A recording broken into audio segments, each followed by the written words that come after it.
MVI बाबूंको अचलाचल संपत्ति माळमाळ plot बौद्ध MVI गोलापचंद्र Hansda बहुतल कोठा समेत 44 दामी दामी प्लॉट ठाब होईछि। बारिपदा प्रफुल्लनगर और बालेश्वर टाउन रे रही मूल्यवान प्लॉट विजिलेंस रेड बेले जबत होछि नगद 2,38,000 टंका। विभिन्न बैंक रे 1 कोटी 10 लाख टंकार डिपोजिट, 2टी गोल्ड बिस्कुट समेत 500 ग्राम सुना और 2 किलो 500 ग्राम रूपा अलंकार जबत करिछि विजिलेंस। तांकर गोटिए कार और 3टी बाइक रही।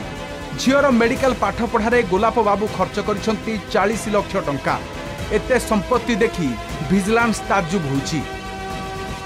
डॉक्यूमेंट एपर्यंत सॉर्टिंग हेछि, वेरिफिकेशन हेइनी, बर्तन सुधा किछि जणा पड़ेनी। हमको आहुरी टाइम लागिवो, तो आमको जदि आपण जानियो चाहछन किछि समय दियंतु।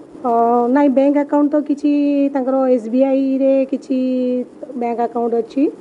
आउ तांकर जेतु दुई भाई अछंती, तांकर पुतुरा झियारी अछंती, तेणु 5-7 खंडे बैंक अकाउंट अछि। तथापि मु फाइनली कहि परिबिनी केते।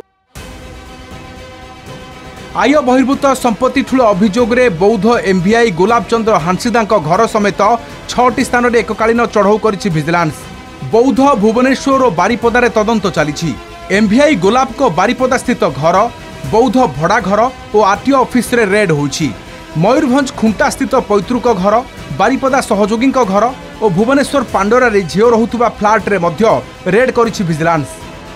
प्रॉपर्टी जहाँ बर्तमान सुधा वेरिफिकेशन तो हेइनी, किंतु स्क्रूटिनी जहाँ जना पड़ुछि बापा भाई ना रे तांकर माने जॉइंट प्रॉपर्टी अछि। फार्म हाउस विषय तो मु जानिनी, हमर चली मु कहि परिबिनी। फार्म हाउस टंका किछि मिलिनी।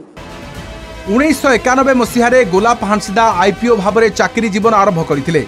2003 रे तांको जूनियर एमवीआई पद को पदोन्नति करा जायथिला। 2020 रे एमवीआई भाव में से प्रमोशन होइथिले।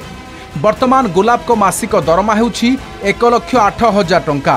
तांको ना रे पूर्वरु दुर्नीति अभियोग होई आसिथिला। चेकिंग ना रे गाड़ी अटकाई से टंका मागुथुले। बटी आदाय करी गाड़ी छाड़ी देउथुबा अभियोग होइथिला। ए घटना को नहीं विजिलेंस स्कैनर रे थिले Golap Hansda. Bureau report, Kalinga TV.